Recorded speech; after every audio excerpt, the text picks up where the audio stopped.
Good morning. मैं मुकेश। आज का मेरा क्लास है मंगल फॉन्ट और कृति देव में क्या अंतर है। बहुत ज़्यादा बच्चा पूछता है कि सर हम कंप्यूटर पर टाइपिंग करते हैं तो मंगल फॉन्ट और कृति देव में क्या अंतर होता है, हम कैसे टाइपिंग करते हैं। जो कि हम पिछले भी क्लास में बताए थे कि कौन सा एग्जाम में मंगल फॉन्ट का इस्तेमाल किया जाता है और मंगल फॉन्ट क्या है, ये भी पिछले क्लास में बताया। जिस विद्यार्थी को ये पता नहीं वो पिछला क्लास जाकर देख ले। तो मंगल फॉन्ट पर हम लोग कैसे काम करते हैं और कृति देव पर कैसे काम करते हैं, आज का हम लोग वीडियो में सीखते हैं कि मंगल फॉन्ट और कृति देव में क्या अंतर है। ठीक है, तो चलिए आइए देखिए, मंगल फॉन्ट और कृति देव ये दोनों एक हिंदी फॉन्ट है। ठीक है, अब हम एक एक करके दोनों को समझते हैं।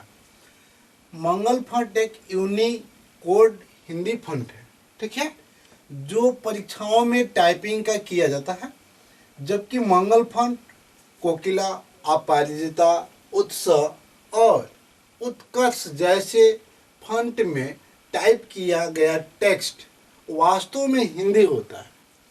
जैसे कि मंगल फॉन्ट एक यूनिकोड हिंदी फॉन्ट होता है और यह जो फॉन्ट होता है अधिक परीक्षा में ही इस्तेमाल किया जाता है। जो मंगल फॉन्ट होता है ये अधिकतर कोकिला हो गया, अपराजिता हो गया, उत्साह हो गया और उत्कर्ष जैसे फॉन्ट में हम लोग टाइपिंग करते हैं, जो कंप्यूटर, मोबाइल, इंटरनेट और हर जगह हिंदी में ही दिखता है। जो आप मंगल फॉन्ट में टाइपिंग कीजिएगा, कंप्यूटर में हो या इंटरनेट पर हो या मोबाइल में हो, ये आपको हिंदी में ही दिखेगा। ठीक है, भले ही आपके कंप्यूटर में या मोबाइल में वह फॉन्ट उपलब्ध ना हो, पर आपका टेक्स्ट हिंदी में दिखेगा, हिंदी से अंग्रेजी में नहीं बदलेगा। मंगल फॉन्ट की खासियत है कि जब हम कंप्यूटर में या इंटरनेट पर या मोबाइल में मंगल फॉन्ट के द्वारा जब हम टाइप करते हैं और यही फॉन्ट जब हम दूसरे कंप्यूटर में या दूसरे मोबाइल में या इंटरनेट पर हम इस्तेमाल करेंगे, तो आपके कंप्यूटर में आपका मंगल फॉन्ट नहीं रहने पर फिर भी वो आपका जो फॉन्ट हिंदी में लिखा गया है वो अंग्रेजी में नहीं दिखाई देगा। किस में दिखाई देगा? हिंदी फॉन्ट में दिखाई देगा। ये मंगल फॉन्ट की खासियत है। समझ में आ गया? नेक्स्ट समझ कृति देव में क्या अंतर है। मंगल फॉन्ट तो समझ में आ गया। तो देखिए, कृति देव क्या है कि यह एक नॉन यूनिकोड फॉन्ट है। ठीक है, यहाँ पर पहले हम समझ लेते हैं। कृति देव देवलिसी फॉन्ट, देव लिगेसी फॉन्ट है। ठीक है, यह एक नॉन यूनिकोड फॉन्ट है। ये क्या था? यूनिकोड हिंदी फॉन्ट था, ये नॉन यूनिकोड हिंदी फॉन्ट है। बात समझ में आ रहा?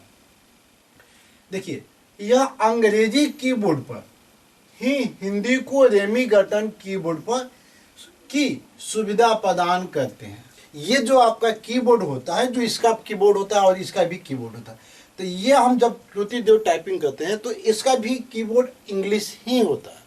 बट इस क्या कहता है कि देखिए, यह अंग्रेजी कीबोर्ड पर ही हिंदी को रेमिगटन यानी रेमिगटन में बदल देता। हम पिछले भी क्लास में बताए थे कि मंगल फॉन्ट कितने प्रकार के होते हैं, कितने कीबोर्ड में बांटा जाता है। ये नहीं पता है तो पिछले बार में जाकर देख लीजिए। जैसे कि इंसर्ट कीबोर्ड लेआउट होता है, रेमिगटन CBI, रेमिगटन की। ठीक है, इन फॉन्टों में टाइप किया गया टेक्स्ट वास्तव में हिंदी फॉन्ट नहीं होता है। ठीक है, केवल कृति देव फॉन्ट 110, 16, 160, 240, 610, 710 ऐसे आपका कृति देव फॉन्ट का नेम होता है। ठीक है, या जिस फॉन्ट में वह टाइप किया गया केवल उसी फॉन्ट में हिंदी दिखता है। बात समझ में आ रहा है? जो कृति देव हो गया, हम फॉन्ट को सेलेक्ट कर लिए, कृति देव 106 या 160 या 630, तो हम जब टाइपिंग करेंगे तो सिर्फ कृति देव फॉन्ट जब हम टाइप करेंगे तो उसी में हिंदी दिखेगा। देखिए, केवल उसी फॉन्ट में हिंदी दिखता है, दूसरा फॉन्ट में हिंदी नहीं दिखता। इसके अलावा अगर अन्य कोई फॉन्ट चुना जाए तो कृति देव या देवलिसी फॉन्ट का मैटर अंग्रेजी में अजीब जैसा दिखने में लगा। समझ में आया? यानी हमें कृति देव फॉन्ट जो होता है ये एक नॉन यूनिकोड फॉन्ट होता है, जबकि इंग्लिश कीबोर्ड पर ही काम होता है, जो रेमिगटन के उपलब्ध में बदल देता है। और जो कृति देव फंट में हम टेक्स्ट टाइप करते हैं वो वास्तव में हिंदी नहीं होता। ये फंट में जो लिखिएगा वही हिंदी दिखाई देगा। जब उसका फंट लिखते वक्त दूसरा फंट में स्विच कीजिएगा तो दिखने में क्या लगेगा, अंग्रेजी में अजीब जैसा लगेगा, आपको समझ में नहीं आ पाएगा। तो ये कृति देव और मंगल फंट में दोनों में ये अंतर है। तो अभी हम क्या समझे, मंगल फंट और कृति देव में क्या अंतर, समझ में आ गया? ठीक है, चलिए तो अगली हम क्लास में बताएंगे कि अपने कंप्यूटर में मंगल फंट कैसे इंस्टॉल करेंगे और मंगल फंट कीबोर्ड कैसे सेटिंग करेंगे, ये अगली लैब में बताएंगे। यदि आप लोग का मेरा क्लास समझ में आता है तो प्लीज़ मेरे चैनल को लाइक शेयर सब्सक्राइब करना ना भूलें। नेक्स्ट क्लास में मिलते हैं, तब तक के लिए धन्यवाद।